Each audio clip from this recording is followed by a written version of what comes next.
And a federal judge has temporarily blocked United States sanctions against Francesca Albanese, a United Nations expert on the occupied Palestinian territory. UN Human Rights Council's Special Rapporteur Francesca Albanese was sanctioned in July 2025 after she publicly criticized Washington's policy on Israel's genocidal war against Palestinians in Gaza. That local governments in New Jersey and New York have reduced the cost of train and bus tickets for commuters traveling to the state's joint World Cup venue during the tournament.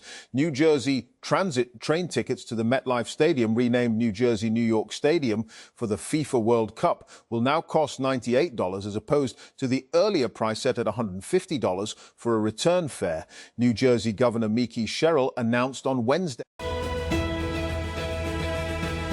that Microsoft is retiring Copilot mode in Edge, as its AI features are now being integrated directly into the browser on both desktop and mobile devices. Microsoft originally introduced Copilot mode testing in July last year. The feature allowed users to search for information across multiple open tabs and analyze content on different pages.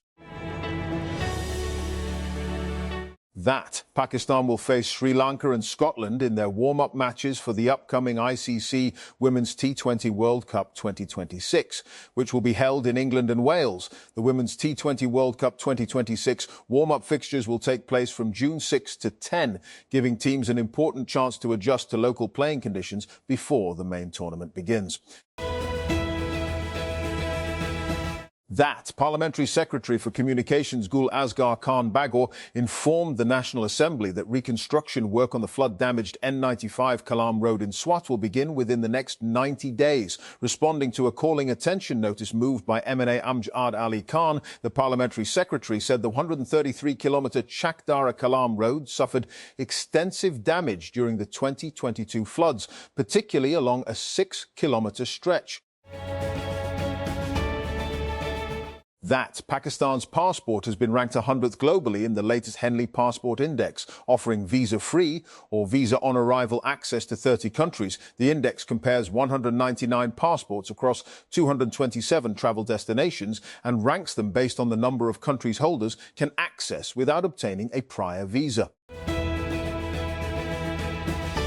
That International Industries Limited, PSX Inal, is planning to enter Pakistan's mining and exploration sector through a proposed joint venture, marking a strategic move beyond its core steel and polymer pipe business. That the company plans phased investments of up to Rs 500 million per partner under the initiative. In a notice submitted to the Pakistan Stock Exchange, that the company said the proposed venture would operate through a consortium structure with activities focused mainly on opportunities in Balochistan and Khyber Pakhtunkhwa. Operations will be managed through a dedicated joint venture company. And Russia is establishing a full-fledged partnership with Afghanistan's ruling Taliban and is encouraging other countries in the region to expand cooperation with Kabul. A senior Russian security official said on Thursday, Russia last year became the first country to formally recognize the 1021 as US-led forces staged a chaotic withdrawal from Afghanistan after 20 years of war.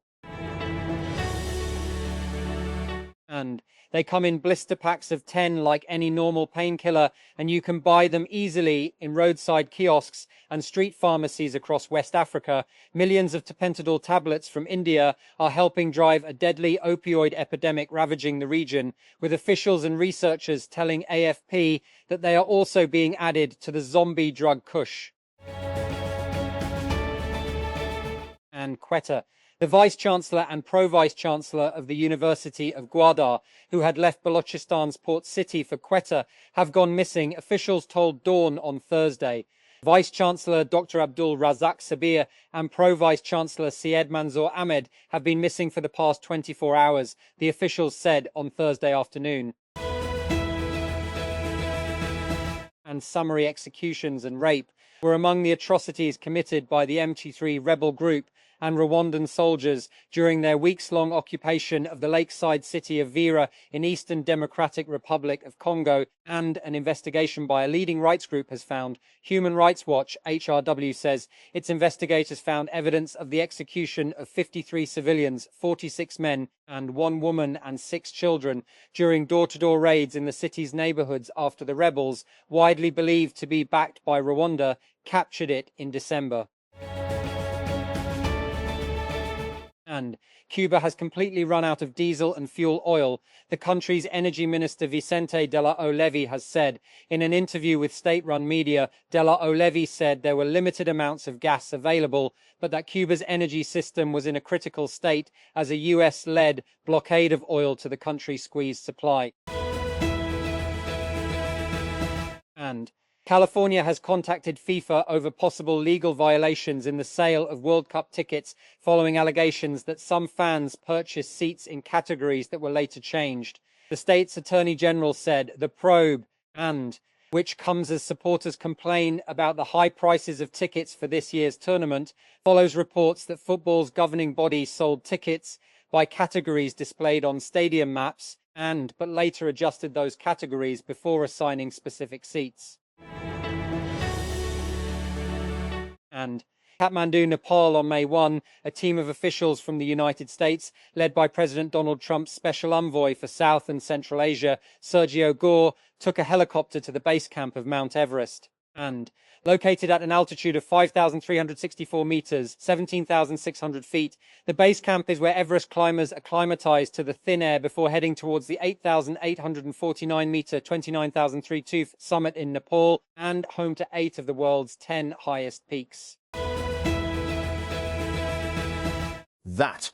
Norfolk, United Kingdom, Matthew Collings, an English artist in his 70s, sketches on the papers in front of him at his home in the scenic coastal county of Norfolk. Over the past 6 years, since moving away from the art commentary and criticism that he focused on for decades, he has made more than 3,000 drawings. And the US-Israeli war on Iran is draining the color from Japan's supermarket shelves, with the biggest crisp makers swapping once vibrant packaging for monochrome as a result of a shortage of ink. Tokyo-based Calbee, one of the most popular brands in the snack market, has said it will, at least temporarily, switch to using black and white on the packaging of 14 of its products, including its Calbee potato chips. And Lionel Messi scored his 10th and 11th goals and had an assist, while German Betarame scored the go-ahead goal in the 84th minute. And as Inter Miami took advantage of 2 defensive blunders in a 5-3 victory over host Cincinnati, Matteo Silvetti pulled Miami level at 3-3 in the 79th minute, the start of a late rally that saw the Herons 7-2-4 and 25 points win their 5th straight on the road in Major League Soccer, MLS, on Wednesday night, and their 7th consecutive away win across all competitions. And Fly Jinnah has launched direct flights between Quetta and Lahore, further expanding its domestic network in Pakistan. The inaugural flight on the new route operated on May 13, with a full passenger load of 174 travellers, reflecting strong demand for improved air connectivity between the two cities. And Pakistan fast bowler Shaheen Shah Afridi is most likely to be dropped for the second test match against Bangladesh. Scheduled to begin on May 16 at the Sylhet International Cricket Stadium, Khurram Sherzad is expected to replace Shaheen Afridi as Pakistan look to make changes following their disappointing 104-run defeat in the first test at the Sher-e-Bangla National Stadium in Mirpur.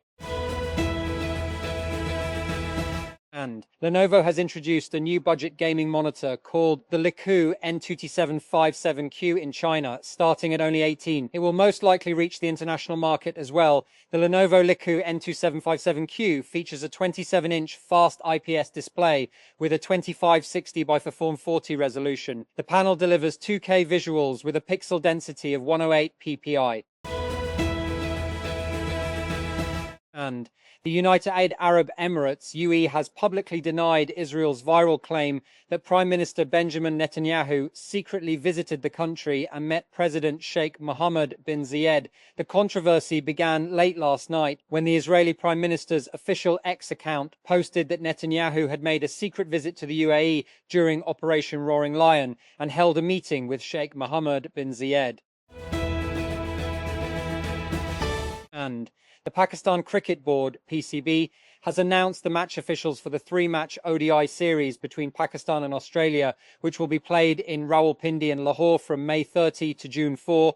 Sri Lanka's Graham Labroy will lead the playing control team as match referee for all three ODIs. Labroy represented Sri Lanka in 9 tests and 44 ODIs between 1986 and 1992. And the Ministry of Finance said on Thursday that a media report claiming Deputy Prime Minister and Foreign Minister Ishaq Dar had been handed the budget-making process was misleading and factually incorrect. The clarification came after a report published by the Express Tribune said the government had handed over the responsibility of making the new budget to Dar after it found the initial work below par. And the Interior Ministry on Thursday directed the National Cybercrime Investigation Agency, NCCSIA, to investigate, in coordination with Cambridge International Education, CIE, the leaking of the latter's exam papers, according to a handout issued by the Interior Ministry. The development came as Interior Secretary Muhammad Khurram Aga chaired a high-level meeting regarding the alleged leakage of Cambridge examination papers at the Ministry of Interior and Narcotics Control. And in China, Elon Musk has been the object of love and occasional loathing. The Tesla boss has been both lauded as a visionary and criticized by Chinese regulators and the public for the alleged bungling of customer complaints. That 2 people have been killed and 40 wounded after Russia launched a massive wave of strikes against Ukraine overnight. Officials have said Ukrainian Prime Minister Yulia Sviridenko said it was an especially difficult night for Kyiv, where rescuers are searching through the rubble of a residential building after a combined missile and drone attack on the capital. And after more than 4 years on the Ukrainian front lines, Officer Krylo Bondarenko is finally sensing a shift. We can see and feel how the mood among the Russian troops on the front line is changing. They are exhausted, Bondarenko told CNN. We have managed to turn the tide. Bondarenko, who serves in the Ukrainian Unmanned Aerial Systems Unit Lazars Group and is currently fighting near Zaporizhzhia, told CNN. That WhatsApp has introduced a new incognito mode for conversations with Meta AI, allowing users to hold private chats that neither the company nor the user can later access. The feature prevents conversations from being monitored once activated, and chat history disappears from the user's device after use. That Mariam Nawaz on Wednesday announced that the government of Punjab will provide free land to citizens who do not own property as part of its housing welfare initiatives, honoring a ceremony in Lahore for the distribution of residential flats among labourers. The chief minister congratulated workers receiving housing units and described home ownership as one of life's greatest blessings. That Hassan Naqvi has issued a notification announcing revised flour prices in Karachi, with the new rates taking immediate effect, according to the notification.